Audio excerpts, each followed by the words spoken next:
Hello friends, कैसे हो? तो आप बोलेंगे बहुत बढ़िया, क्योंकि राइट नाउ अभी ऑफलाइन एजुकेशन फैंटेस्टिकली चल रहा है। ऑनलाइन की झिकझिक में से हम बाहर आ चुके हैं। मैं हूं निकुंज गढ़वाला, जो कि आप मेरी चैनल निकुंज 2020 पे अकाउंटिंग के सॉल्यूशन, अकाउंटिंग मतलब ये मैनेजमेंट अकाउंट भी हो सकता है, कॉरपोरेट अकाउंट भी हो सकता है, कॉस्ट अकाउंट भी हो सकता है, फिनंशियल अकाउंटिंग भी हो सकता है। तो अलग अलग मेरे पास जो स्टडी कर चुके हैं जो स्टूडेंट, उनकी रिक्वेस्ट थी कि नंबर ऑफ़ क्वेश्चंस आप हमें सॉल्व करके बताए। तो आज एक मैं कोशिश करने जा रहा हूँ कि आपको ये स्क्रीन रिकॉर्डिंग के माध्यम से मैं आपके जो क्वेश्चन है वो क्वेश्चंस सॉल्व कर पाऊँ। तो आज हम जो स्टडी करने जा रहे हैं वो है management accounting, B Com sem 6, B Com sem 6, Gujarati medium English medium दोनों में सेम। और जो सब्जेक्ट है वो सब्जेक्ट है मैनेजमेंट अकाउंट, और उसका एक जो इम्पोर्टेंट चैप्टर है वो है रेशियो एनालिसिस। हम उसके बारे में आज डिस्कस करेंगे। अब रेशियो एनालिसिस के बारे में डिस्कस करें उससे पहले मैं आपको थोड़ा और डिटेल में ले जाना चाहूँगा। तो कि रेशियो एनालिसिस है क्या? रेशियो एनालिसिस मैनेजमेंट अकाउंटिंग की एक टेक्निक है। तो आप बोलोगे मैनेजमेंट अकाउंटिंग क्या है? तो क्या आपने एफ वाई एस वाई में अलग अलग अकाउंट्स की स्टडी की है, जिसमें फिनंशियल अकाउंटिंग है, कॉस्ट अकाउंटिंग है, कॉरपोरेटिक है, कॉरपोरेट अकाउंटिंग है, एडवांस अकाउंटिंग जिसे आप अकाउंटिंग बोलते हो, उसकी स्टडी की है। ये सभी जो अकाउंट्स आपने स्टडी की है उसकी एक कैरेक्टरिस्टिक थी, ये सभी अकाउंट्स पास्ट रिलेटेड होते हैं या तो प्रेजेंट रिलेटेड। लेकिन कोई भी अकाउंट आपको फ्यूचर रिलेटेड इन्फॉर्मेशन नहीं दे पाता था। तो ये सभी लिमिटेशन दूर करने के लिए मैनेजमेंट अकाउंटिंग को फिनंशियल अकाउंटिंग की एक ब्रांच के तौर पे इंट्रोड्यूस किया गया। तो मैनेजमेंट अकाउंटिंग है तो आप ऐसा बोल सकते हो it is related to future. मैं एक आपको एग्जांपल के साथ समझाना चाहूँगा। अब मान लीजिए अगर आपकी हेल्थ ख़राब हो गई है, तो आप हेल्थ ख़राब हो गई तो आप डॉक्टर के पास जाओगे, डॉक्टर आपको दवाई देंगे और आपकी हेल्थ अच्छी हो जाएगी। वैसे ही कोई कंपनी है, अगर कंपनी की हेल्थ मतलब फाइनेंशियल हेल्थ, फाइनेंशियल हेल्थ का मतलब है फाइनेंशियल पोजीशन, अगर अगर ख़राब हो गई है तो वो कंपनी कैसे जान पाएगी? अब उनका हम दूसरा एंगल देखते हैं, वो है इन्वेस्टर। इन्वेस्टर मतलब जो लोग कंपनी के अंदर पैसे इन्वेस्ट करते हैं, वो कंपनी को भी अपनी पोजीशन जाननी है और इन्वेस्टर को भी कंपनी की फाइनेंशियल पोजीशन जाननी है, क्योंकि वो कंपनी के अंदर पैसे लगाएगा। कंपनी को अपना फ्यूचर कैसा होगा प्रेजेंट सिचुएशन को ध्यान में रखते हुए उनको भी जानना है। तब ये दोनों कंपनी और इन्वेस्टर साथ में, इन्वेस्टर के साथ आप शेयर होल्डर भी जोड़ सकते हो, अब उसके साथ क्रेडिटर भी जोड़ सकते हो। मतलब अलग अलग आप मैनेजमेंट मतलब कि जो डायरेक्टर है उनको भी जोड़ सकते हो, उनके जो एम्प्लॉई है उनको भी जोड़ सकते हो। ये सभी लोग कंपनी की हेल्थ के बारे में, फाइनेंशियल हेल्थ के बारे में जानना चाहेंगे। तो ये जो मैनेजमेंट अकाउंट है, मैनेजमेंट अकाउंटिंग आपको अलग अलग तरह की टेक्निक प्रोवाइड करते हैं। ये अलग अलग टेक्निक कंपनी को उसकी जो प्रेजेंट सिचुएशन है, प्रेजेंट सिचुएशन को ध्यान में रखते हुए फ्यूचर में वो कंपनी की पोजीशन क्या हो सकती है उसका इंडिकेशन दे सकते हैं। मैं फिर से एक बार बताना चाहूँगा, वो इंडिकेशन दे सकते हैं, ऐसा ही होगा वैसा नहीं बोल सकते, वो एस्टिमेट दे सकते हैं, मतलब आपको एक्सपेक्टेड सिचुएशन के बारे में बता सकते हैं। तो एग्जाम्पल के तौर पे सेम 5, बीकॉम सेम 5 में आपने कैश फ्लो स्टेटमेंट का स्टडी किया था, आपने फंड फ्लो स्टेटमेंट का स्टडी किया था, ये दोनों इसकी टेक्निक है।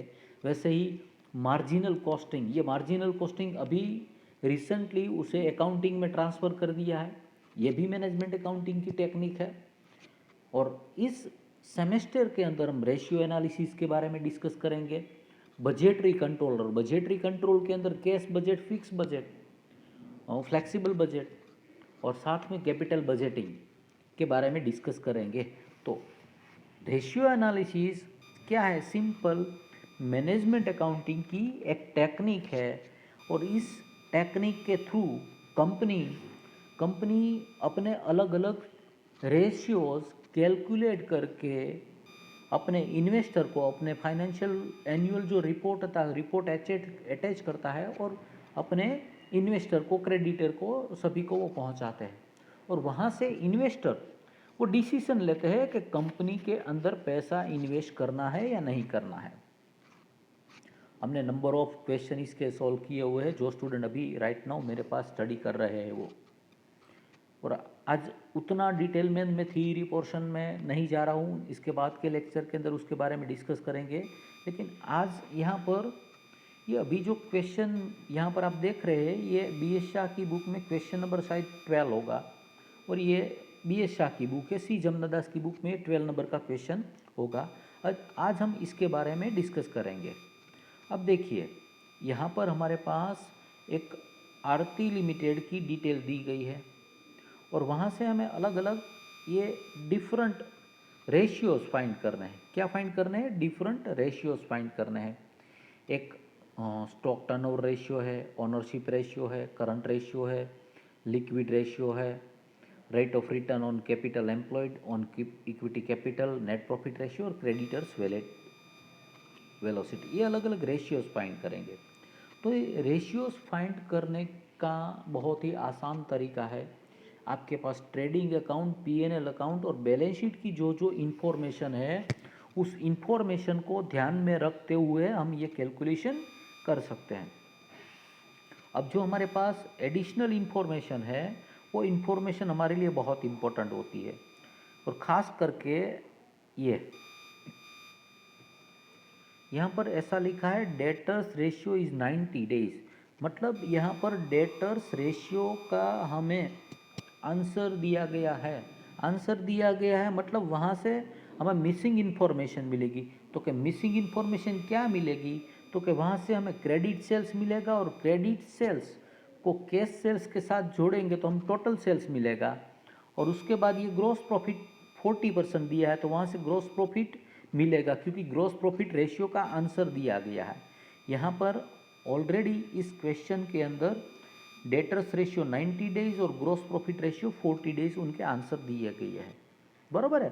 तो चलो हम शुरू करते हैं। मैं आप सभी लोगों से एक रिक्वेस्ट है, ये अगर जब आप ये लेक्चर सुनो तो वहाँ पर आपके जो कोई भी सजेशन हो प्लीज़ आप मुझे व्हाट्सएप कर सकते हो। मेरा व्हाट्सएप नंबर आप नोट कर लीजिए, ये है।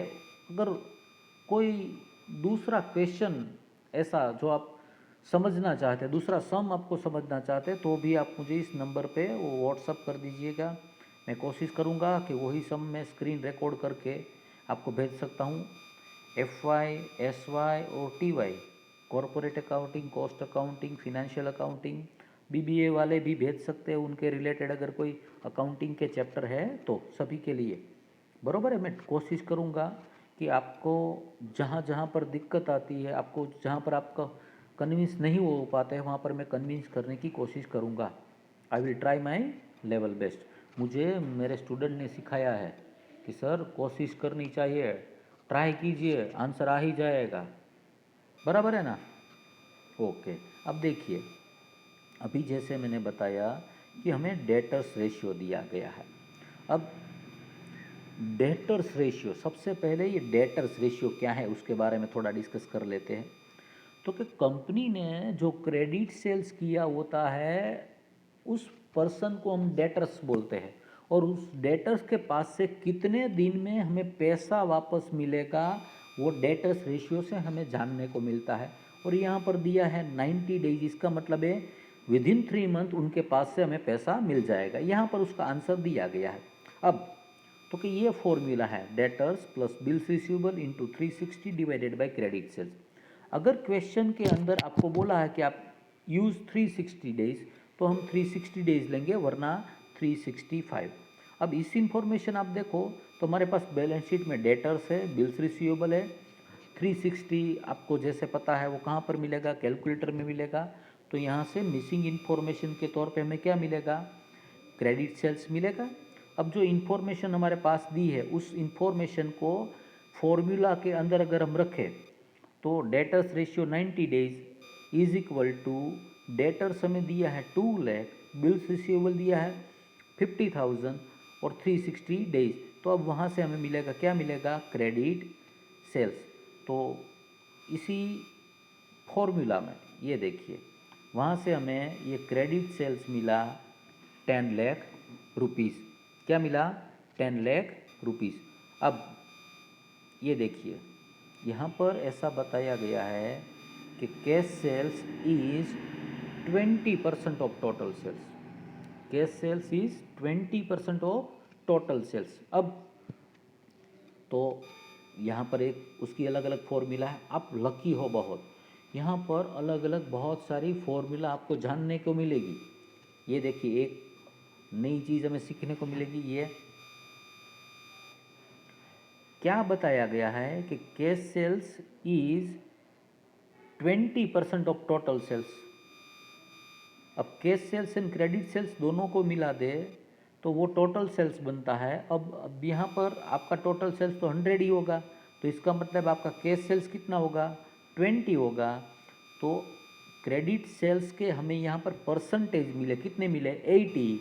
और यहाँ पर हमारे पास अमाउंट है। हमने ये फॉर्मूला अप्लाई की, तो ये फॉर्मूला अप्लाई की कि टोटल सेल्स अगर 100 है तो कैश सेल्स 20 हुआ, तो ये 80%, मतलब मिसिंग इन्फॉर्मेशन 80% मिला। ये 80% मतलब आपका 10 लाख हुआ। तो हम बोल सकते हैं कि 80% पे 80% पे कितना है, 10 लाख। 80% पे 10 लाख है तो 100% पे कितना, तो आपको आंसर मिलेगा 12,50,000। आप दूसरा ऐसा भी बोल सकते हो, अगर 80% पे 10 लाख है तो 20% पे कितना, तो वो मिलेगा आपको कैश सेल्स। अब cash sales plus credit sales, cash sales plus अगर हम क्रेडिट सेल्स करें तो ये क्या हो जाएगा, 12,50,000। तो आपको ये टोटल सेल्स मिलेगा। मतलब डेटर्स रेशियो में से हमें क्रेडिट सेल्स मिला और क्रेडिट सेल्स में से हमें क्या मिला, क्रेडिट सेल्स को credit sales and cash sales को साथ में लाए तो हमें टोटल सेल्स मिला। अब यहाँ पर एक और इन्फॉर्मेशन दी है कि ग्रॉस प्रॉफिट रेशियो इज 40%। क्या बोला है, gross profit ratio is 40%। Adjustment number additional information में 4th नंबर की जो इन्फॉर्मेशन है वहाँ पर ऐसा बताया गया, ये 40%। ग्रॉस प्रॉफिट के जो परसेंटेज होते हैं ना, it is always depend upon the sales. और सेल्स हमारा है 12,50,000, इसका मतलब हमें मिल गया 5 लाख। ग्रॉस प्रॉफिट 5 लाख मिल गया। तो अब हमारे पास इन्फॉर्मेशन कौन कौन सी मिली, ग्रॉस प्रॉफिट मिल गया, टोटल सेल्स मिल गया, बरोबर है। अब एडिशनल इन्फॉर्मेशन में ये देखिए, ये ओपनिंग स्टॉक है,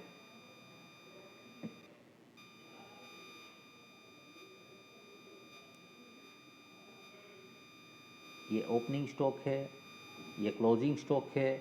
अगर इन दोनों को मिला दो और डिवाइड बाई 2 करें तो हमें मिलेगा एवरेज स्टॉक।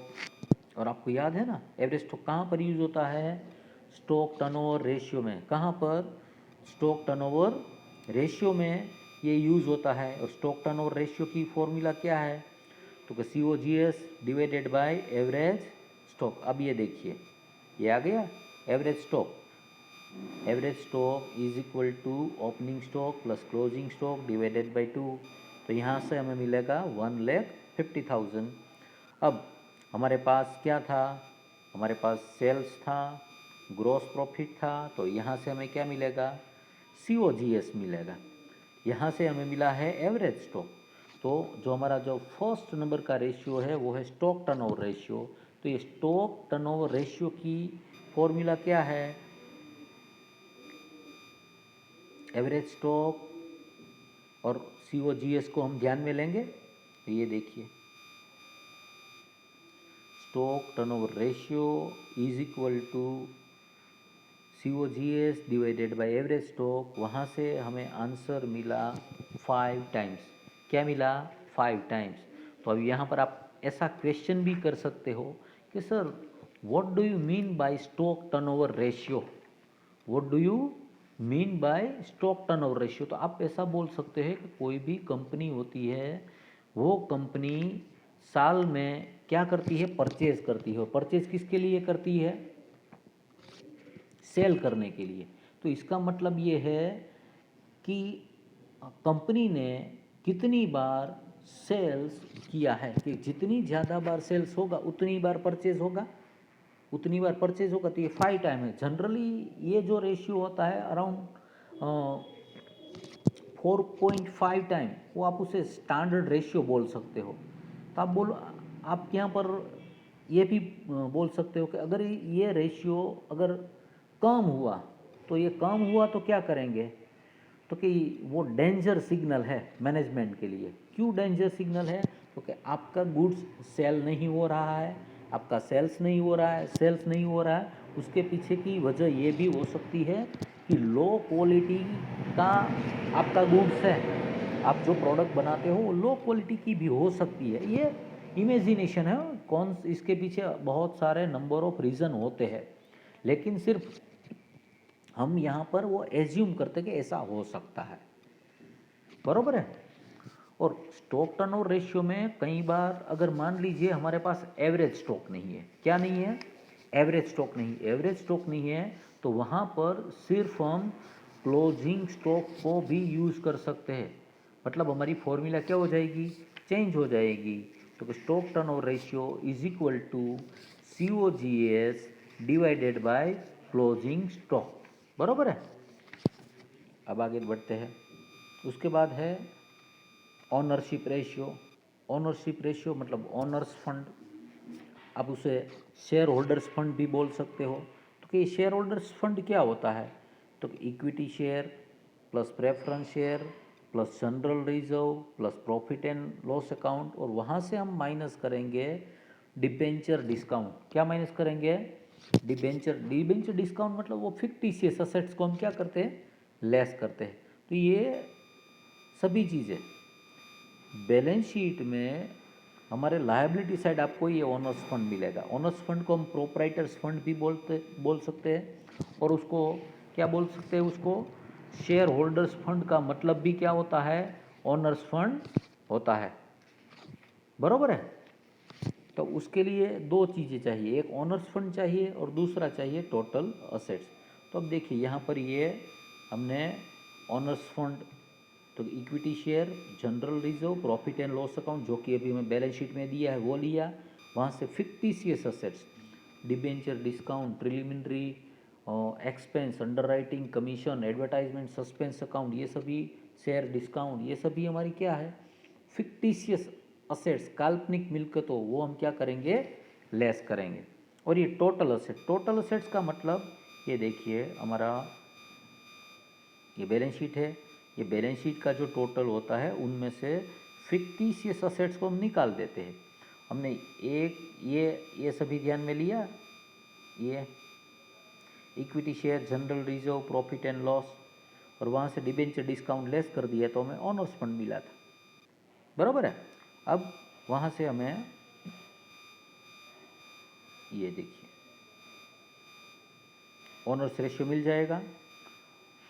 ऑनर्स आपके पास जो टोटल असेट है उसके सामने ऑनर्स फंड मतलब मालिक का भंडोल, मालिक का फंड, कंपनी का खुद का फंड, वो कितना है, 61%। मतलब बहुत अच्छी बात भी बोल सके, दोनों साइड चलता है, अच्छी भी बात होती है नहीं भी। इसका मतलब आपने बाहर से पैसा इंटरेस्ट पे कम लिया है, मतलब आपको इंटरेस्ट कम देना पड़ेगा। कम देना पड़ेगा मतलब आपका प्रॉफिट इंक्रीज हो सकता है, आपको वो इंटरेस्ट पेड करने का टेंशन यहाँ पर नहीं रहता है, ऐसा ये रेशियो इंडिकेट करता है, बरोबर है। उसके बाद आता है करंट रेशियो। तो कि करंट रेशियो क्या है, तो करंट रेशियो सबसे इम्पोर्टेंट रेशियो है। ये आपकी वर्किंग कैपिटल की सिचुएशन बताता है। कैसे, तो कि current assets minus current liability, यहाँ से आपकी वर्किंग कैपिटल मिलती है। ये वर्किंग कैपिटल का मतलब क्या होता है, तो कि वर्किंग कैपिटल बिजनेस को डे टू डे रन करने के लिए जो कैपिटल चाहिए वो, अब ये करंट रेशियो का स्टैंडर्ड ये है कि ये 2:1 होना चाहिए। क्या होना चाहिए? 2:1। ये स्टैंडर्ड रेशियो, या उससे कम हो तो कंपनी को सोचना पड़ेगा कि ये रेशियो क्यों कम है, और अगर मतलब ज़्यादा है तो ये और ज़्यादा कैसे हो वो भी सोचना पड़ सकता है। तो यहाँ पर अब हमें दो चीज़ें फाइंड करनी पड़ेगी। क्या है formula? Current assets divided by current liability. तो कि ये सभी चीज़ें हमें कहाँ से मिलेगी? बैलेंस शीट में। साथ में मैं आपको एक दूसरा रेशियो भी, ये दोनों रेशियो एक दूसरे के साथ जुड़े हुए हैं। कैसे जुड़े हुए? ये फॉर्मूला देखिए आप, बरोबर है? ये फॉर्मूला देखिए, ये करंट रेशियो, ये लिक्विड रेशियो। इसका स्टैंडर्ड है 2:1, इसका स्टैंडर्ड है 1:1, बरोबर है? यहाँ से हम स्टॉक और बैंक ओवरड्राफ्ट को माइनस कर सकते हैं। तो ये liquid ratio shows the liquidity of the business. Liquidity of the business, तो कंपनी कितनी जल्दी अपनी करंट लायबिलिटी पे करती है वो दिखाता है। इसीलिए हमने स्टॉक लेस कर दी है। स्टॉक का मतलब क्या है? जो हमने सेल नहीं किया है वो अभी राइट नाउ हमारे पास पड़ा है। बैंक ओवरड्राफ्ट है, बैंक ओवरड्राफ्ट का मतलब ये है कि बैंक में से हमने पैसे लिए, वो हमने पेड नहीं किए है, तो वो हमारी लिक्विडिटी को माइनस करता है। तो अब एक है करंट रेशियो एंड दूसरा है लिक्विड रेशियो। अब दोनों के लिए हमें क्या चाहिए? अब कॉमन चीज़ें चाहिए। कौन सी कॉमन चीज़ें? ये देखिए, ये करंट एसेट्स, करंट लायबिलिटी, और स्टॉक और बीओडी। अब हम चलते हैं बैलेंस शीट की ओर। अब बैलेंस शीट में देखिए, यहाँ पर भी आपको फाइंड करना पड़ेगा। क्या फाइंड करना पड़ेगा? Current assets and current liability. ये देखिए, ये stock, debtors, prepaid expense, advance income tax, bills receivable, cash balance और बैलेंस इन बैंक। जो स्टूडेंट मेरे पास पढ़े वो भी बोलेंगे कि सर इन्वेस्टमेंट भूल गए। आपकी बात बरोबर वही है, इन्वेस्टमेंट को हम ध्यान में नहीं लेते हैं, लेकिन यहाँ पर टेम्पररी इन्वेस्टमेंट बोला है, इसीलिए उसको हम करंट एसेट्स में इंक्लूड करेंगे, बरोबर है? और यहाँ से ये सभी, ये हमारी करंट लायबिलिटी है। तो ये हुई करंट एसेट्स, ये हुई करंट लायबिलिटी, उसका टोटल करेंगे। ये टोटल भी हमें कहाँ करना है? वो कैलकुलेटर करेगा। ये करंट लायबिलिटी, उसको अब हम क्या करेंगे? फॉर्मूला में रखेंगे। लेकिन आपको याद रखना है, एक होगा ये स्टॉक माइनस करेंगे और एक माइनस करेंगे बीओडी, बराबर है? अब देखिए फॉर्मूला, ये देखिए, ये रखा, ये total divided by current liability, तो हमें करंट रेशियो मिला। ये हमारा जो स्टैंडर्ड रेशियो उससे भी अच्छा है, और लिक्विड रेशियो वो भी उससे ज़्यादा अच्छा है, क्योंकि इसका स्टैंडर्ड है 1:1, उसकी जगह पर ये 3 से ज़्यादा है, 3.5 से भी ज़्यादा है। मतलब कि कंपनी की पोजीशन अच्छी है, कंपनी की लिक्विडिटी अच्छी है, कंपनी अपने सभी जिसके पास से वो परचेज करते अपनी लायबिलिटी जल्दी पेड करती है। अगर उससे रिक्वायरमेंट होगी तो वो कैश में भी परचेज कर सकती है। ये रेशियो ऐसा दिखाता है, बरोबर है? अब ये देखिए,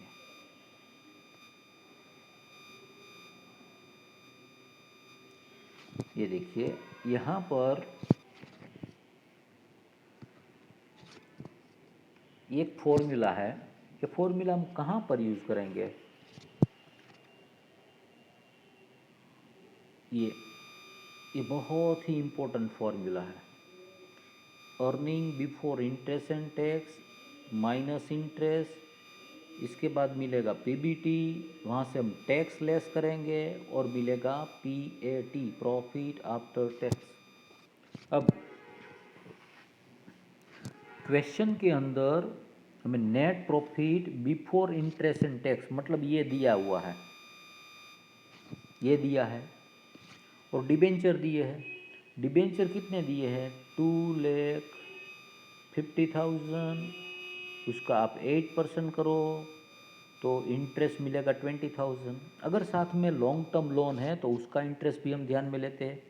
तो ये 2,50,000 में से अगर हम 20,000 लेस करेंगे, क्या करेंगे, 20,000 लेस करेंगे तो ये आएगा आंसर 2,30,000। अब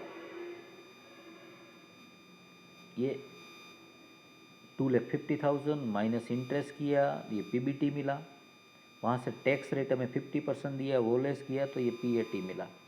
अब यहाँ से देखिए ये पीएटी का मतलब होता है नेट प्रॉफिट, जिसे हम बोलते हैं PAT, profit after tax. Net profit ratio के अंदर ये यूज़ होगा।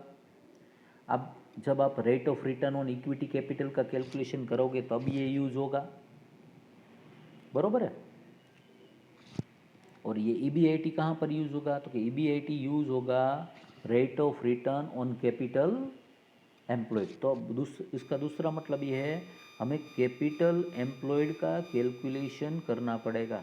तो कैपिटल एम्प्लॉयड का कैलकुलेशन बहुत आसान है। ये देखिए अभी ये हमने ओनर्स फंड फाइंड किया था। ओनर्स फंड के अंदर आप डिबेंचर प्लस करोगे तो आपको क्या मिल जाएगा, कैपिटल एम्प्लॉयड मिल जाएगा। ये देखिए ये ओनर्स फंड हमने फाइंड किया था, ये ओनर्स फंड है। उसके अंदर हम अब क्या करेंगे, डिबेंचर ऐड करेंगे, ये आ गया ये, तो ये कैपिटल एम्प्लॉयड मिल गया। ईबीआईटी अभी हमने ऊपर जो कैलकुलेशन में देखा है वो है, बराबर है।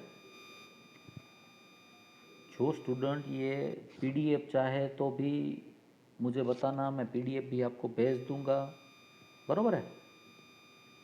अल्टीमेटली हमारा गोल क्या है, चाहे कुछ भी हो, कैसे भी करके, किसी भी कीमत पे हमें सीखना है। ये how to calculate different sum, अलग अलग एग्जाम्पल, अलग अलग सम कैसे कैलकुलेट किया जाए वो सीखना है एट एनी कॉस्ट, बराबर है ना। ये देखिए ये फॉर्मूला है EBIT into 100 divided by capital employed.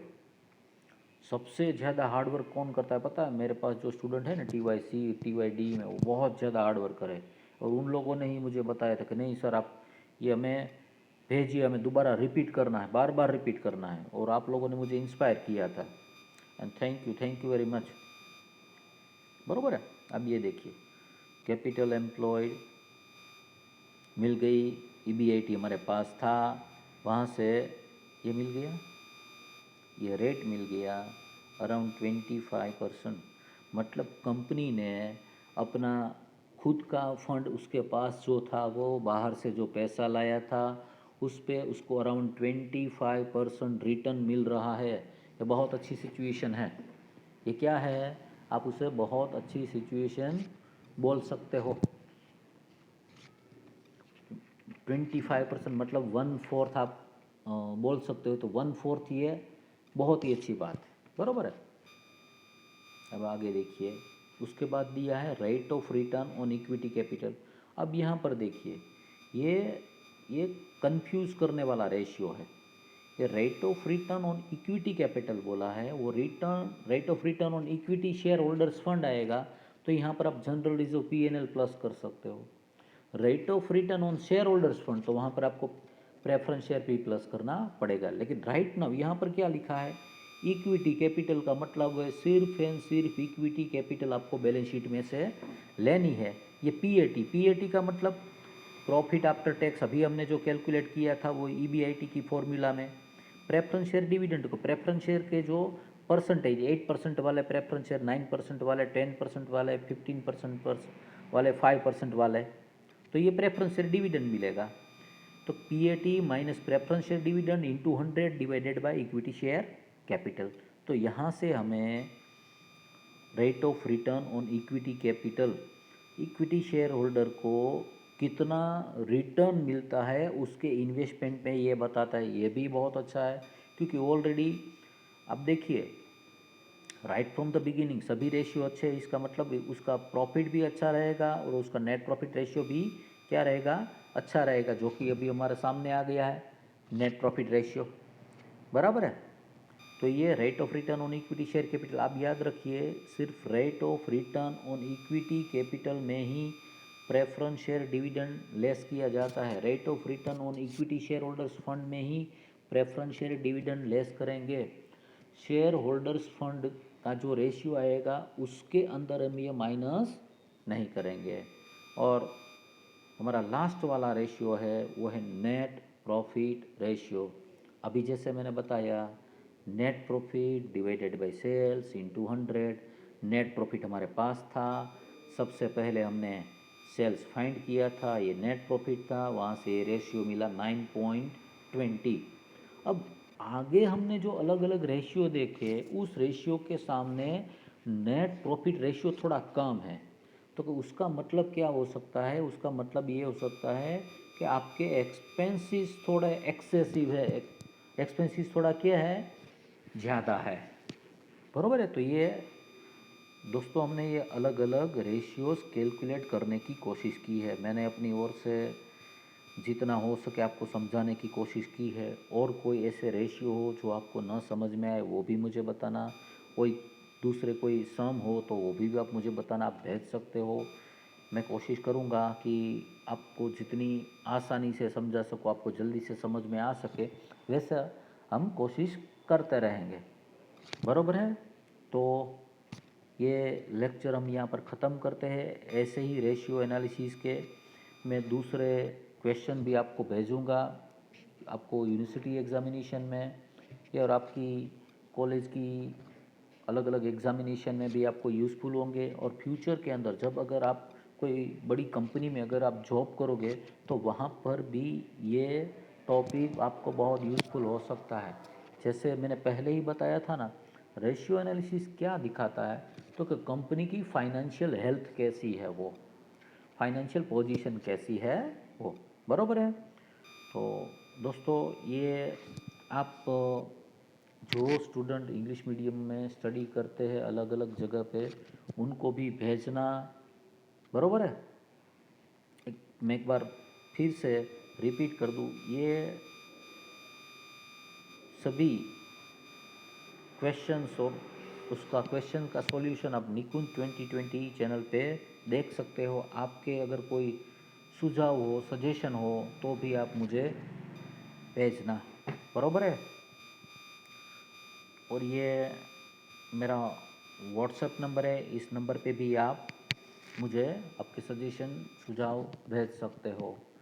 आपका दिन शुभ रहे। Thank you very much.